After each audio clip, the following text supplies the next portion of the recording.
right now, let's welcome Dr. Ian Bulow from Upper Cervical Health Centers and Sister Therese Iglesias. Did I get it? Iglesias. Iglesias. We worked on this before we started. Right. From Steubenville, Ohio. Welcome to Pittsburgh Living. Thanks for having us. Let's talk about Upper Cervical Care Centers. Sure. What is the upper cervical? Well, it was interesting. We did this a few months back with you, and it was just really a great opportunity to expose people on a larger scale as to what's available to them.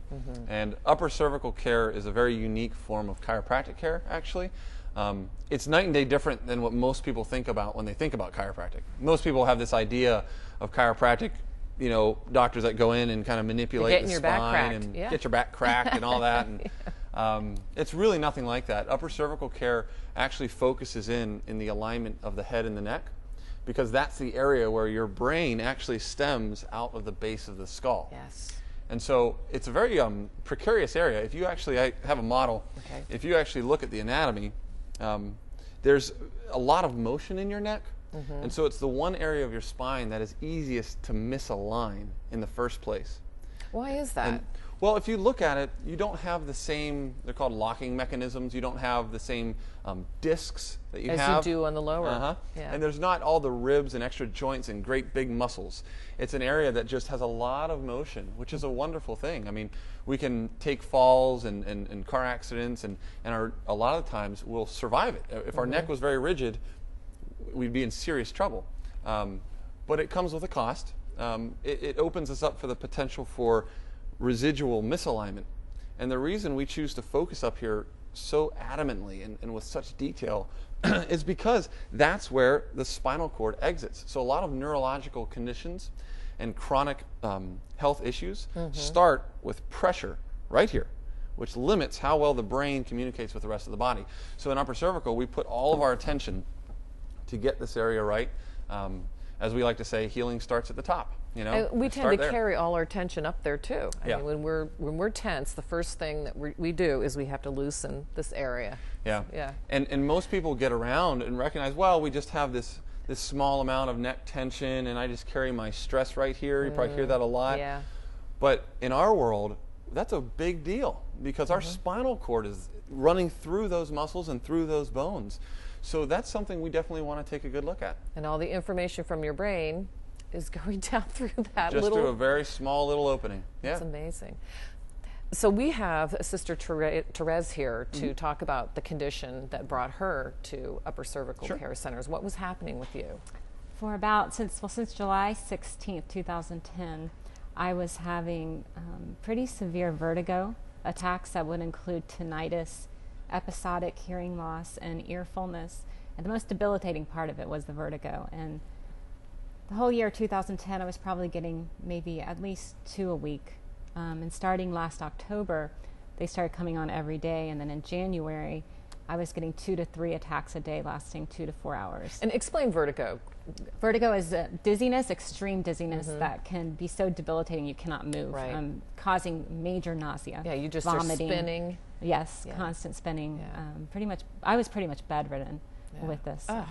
And the sisters had to take care of me, bring all my needs to my room, and food and medicine and everything. So we were on a walkie-talkie system. So you started searching to figure out what was the problem, what was causing it. I saw a lot of different ENT, ear, nose, throat doctors, and they were all thinking this was possibly Meniere's disease. It was a possibility. I didn't get the firm diagnosis of that.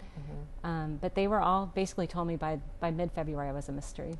They had exhausted everything, and they just didn't know what was really causing this. And so you end up at the cervical care center, the upper cervical care center.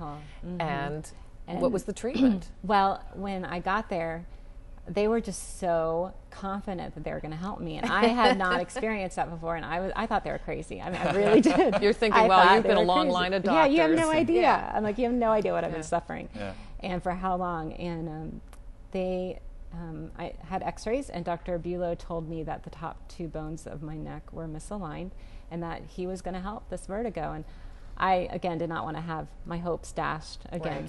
But he told me a few things, like your condition is going to probably get worse in the first 2 weeks before it's going to get better. And 10 days into the treatment, I had the worst vertigo day I had ever had. And for the first time, I actually had hope, because he said that this would happen. This would happen. Yeah. And the next week, the symptoms started to decrease in intensity. And then by the following week, I only had 1 attack a day. And then March 14th, I woke up and I had no vertigo. And it has not come back. And you're vertigo free. Completely vertigo free. I see. So what did you see in her? There's a lot of back pressure and inflammation around the lower brainstem. Right. And it's not just the spinal cord down below, it's all the cranial nerves that go to the ears, eyes, nose, and throat. And that's causing. So that can cause a lot of vertigo issues, it can cause a lot of headaches, it can cause a lot of seizure disorders in little children and even adults. Yeah. There's a lot of serious neurological problems that this area causes, and just because it's so small and so minute, it gets overlooked very often.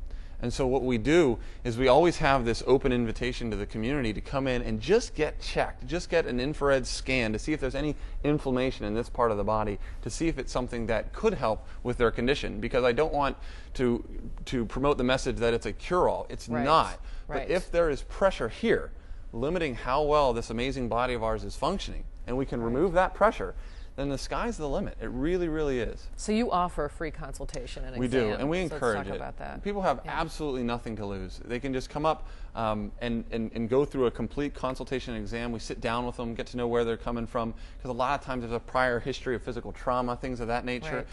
We go through different examination process to see if there's pressure and inflammation, a decrease in motion, and then take the necessary steps to delve in further and correct the problem. So we have your number and your website and all the information so folks can get in touch with you. Absolutely. And so nice to have met you, Sister Therese. I'm so glad you're not spinning around That's anymore. wonderful. That's right. Thank you so much for being with us. Absolutely. Now, if you'd like to know more about the Upper Cervical Health Center, you can give Dr. Bulow a call at 724-772-7060 or log on to uppercervicalcare.com.